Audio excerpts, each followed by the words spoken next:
Assalamualaikum warahmatullahi wabarakatuh. Perkenalkan nama saya Fagiola Islam Mukti dengan IMAHIR 244 dari kelas SSITI. Nah, di sini saya akan menjelaskan tentang gunaan aplikasi Pro Model untuk memenuhi tugas ECP ETS. Nah, pada studi kasus ini dijelaskan pada PT Arles yang memproduksi souvenir kipas. Nah, guna untuk meningkatkan permintaan. Nah, perusahaan ini kesusahan. Nah, sebagai mahasiswa teknik industri diminta untuk mensimulasikan kinerja kinerja dari pabrik ini sehingga menghasilkan output yang optimal. Nah, di sini kita langsung saja menggunakan aplikasi ProModelnya.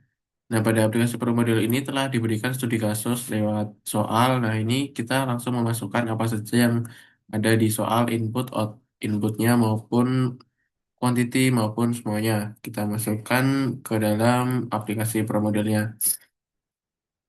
Nah, yang hal pertama dilakukan kita memperhatikan tentang stasiun kerja yang apa saja yang digunakan pada studi kasus, misal gudang kain, pengukuran, pemotongan, buffer. Nah, selanjutnya itu kita memasukkan capacity, langsung unitnya seperti yang ada di layar ini. Nah, jika sudah kita akan memasuki tentang entities. Nah, entities ini terdiri dari lima, yaitu kain, gagang, kipas jadi, kipas bagus, dan kipas eject. Nah, untuk speednya disesuaikan dengan soal yang telah diberikan. Selanjutnya yaitu ada di Pet Network. Nah, Pet Network ini digunakan untuk menghubungkan antara keterkaitan dengan stasiun kerja satu dengan stasiun kerja lain. Nah, ini juga bisa di setting notes-nya, mapping, interface, dan lainnya. Nah, ini juga di stance di sini nanti diinputkan sesuai yang telah diberikan di soal. Selanjutnya, jika sudah kita lakukan resort. Nah, resort ini terdiri dari pegawai. Pegawainya ada tiga macam, tetapi untuk transfer dibagi menjadi dua, transfer satu dan transfer dua. Nah, jika sudah, kita menuju ke processing. Nah, processing ini digunakan untuk memproses apa saja yang digunakan pada stasiun layout ini, misal entity, location, operation, output, destination, maupun role, dan terakhir itu move logic yang digunakan pada studi kasus pada soal ini. Dan jika sudah semuanya, kita akan memasuki tentang rival. Nah, rival ini terdiri dari kain dan gagang. Nah, untuk kuantitinya maupun first time nanti bisa disesuaikan dengan soalnya. Selanjutnya ya gitu kita akan mensimulasikan program yang telah kita dibuat untuk mengetahui hasil dari program yang telah dibuat.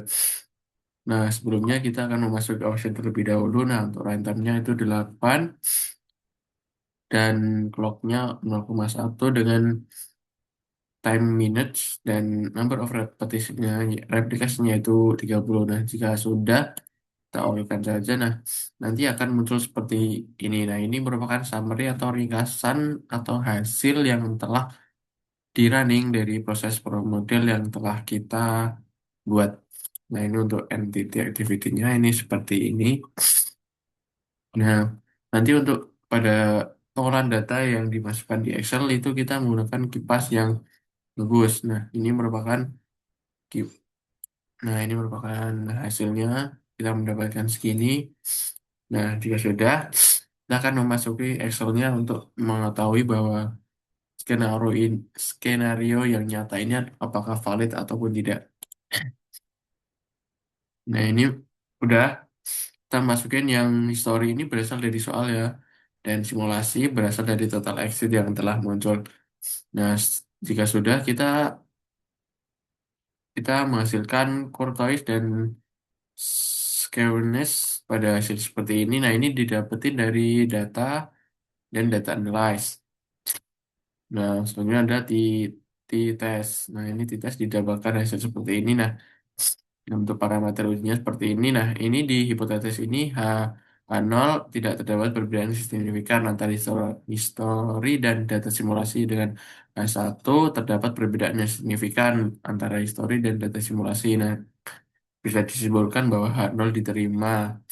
Nah, dapat disimpulkan dalam bentuk bahasa yaitu hasil tes berpasangan menunjukkan tidak terdapat perbedaan yang signifikan. Dan hal ini mengindikasikan bahwa model simulasi telah merepresentasikan sistem nyata dan dinyatakan valid dan dapat digunakan dalam analisis lebih lanjut. Nah, misal sudah digunakan sudah selesai dan validnya, selanjutnya kita akan masuki skenario. Nah, saya juga sudah membuat tiga skenario yang berbeda. Nah, misal skenario pertama itu diubah pada kuantitinya. Ini untuk skenario pertama. Hmm. Ah, diubah pada ini ya.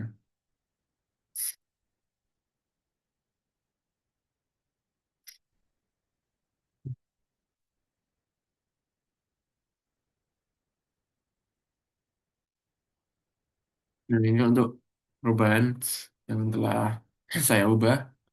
Dan nanti bisa didapatin hasil skenario seperti ini dah. Hasilnya ya agak berbeda ya dengan hasil yang nyata. Nah, untuk skenario satu ini bertujuan untuk mensimulasikan peningkatan jumlah bahan yang masuk yang agar dapat diketahui pengaruhnya terhadap kinerja sistem seperti output produksi dan kemungkinan terjadinya penumpukan pada proses. Nah, jika sudah, kita untuk hasilnya untuk ditampilkan di sini, selanjutnya kita lanjut ke skenario 2. Nah, skenario 2 ini merubah tentang distance ataupun jarak antar perpindahan antara stasiun kerja ataupun mesin yang telah digunakan. Nah, pada ini skenario 2, nah, ini yang diubah pada, nanti dikurangi, diubah pada distance-nya, dikurangi satu. Nah, nanti jika dilihat, ini merupakan hasilnya dari skenario 2 yang agak berbeda dengan skenario satu maupun yang nyata. Sebenarnya itu memasuki skenario 3. Nah, skenario 3 ini dibuat, saya ubah ke mesin pemotongan itu mempunyai downtime. Jadi yang awalnya non menjadi clock. Nah, pada skenario ini diceritakan pada mesin berhenti secara terjadwal. Nah, tujuannya adalah mempresentasikan kondisi nyata seperti maintenance dan meningkatkan kestabilan produksi. Nah, ini untuk skenario skenario 3. Nah, ini terfokus pada pemotongan. Nah, SK pemotongan ini dibuat di clock. Nah, untuk inputnya seperti ini, frekuensinya 60 menit, dan first time 10 menit, dan prioritinya 1 menit. Dan untuk logiknya menunggu 3 menit dan disable no. Nah, nanti didapetin hasil seperti ini. Nah, ini merupakan uji Bernoulli. Nah, ini didapatin seperti ini. Ini AWT 1 nyata, AWT 2, AWT 3, AWT 4. Nah, AWT itu yaitu average time waiting. Nah, nanti dimasukin ke sini. Nah, untuk D1 dan D2, D3 ini ada rumusnya, yaitu misal contohnya yang nyata satu yaitu AWT 1 dikurangi AWT 2. Nah, nanti semua dirumusin. Nah, nanti didapetin dengan sampel mean, sampel di standar deviasi, sampel variance, sampel standar error. Nah, nanti didapetin seperti hasil seperti ini. Nah, ini menunjukkan bahwa sistem nyata dari satu ini tidak signifikan, dan yang kedua itu signifikan, dan ketiga tidak signifikan. Nah, output dari hasil yang telah diinterpretasikan dalam skenario ini, nah, didapatin bahwa yang terbaik adalah skenario satu. Karena apa? Karena meskipun perbedaannya tidak signifikan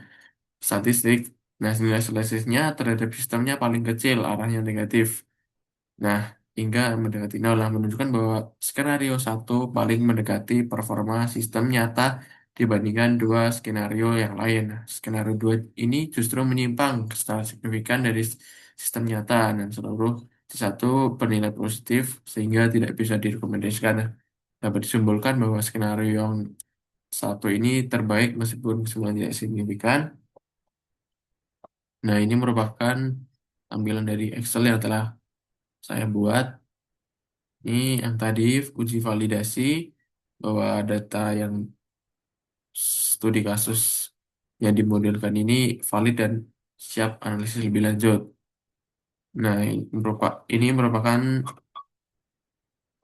proyek atau tugas yang telah saya buat. Apabila ada kesalahan mohon dimaafkan. Terima kasih ya atas perhatiannya. Wassalamualaikum warahmatullahi wabarakatuh.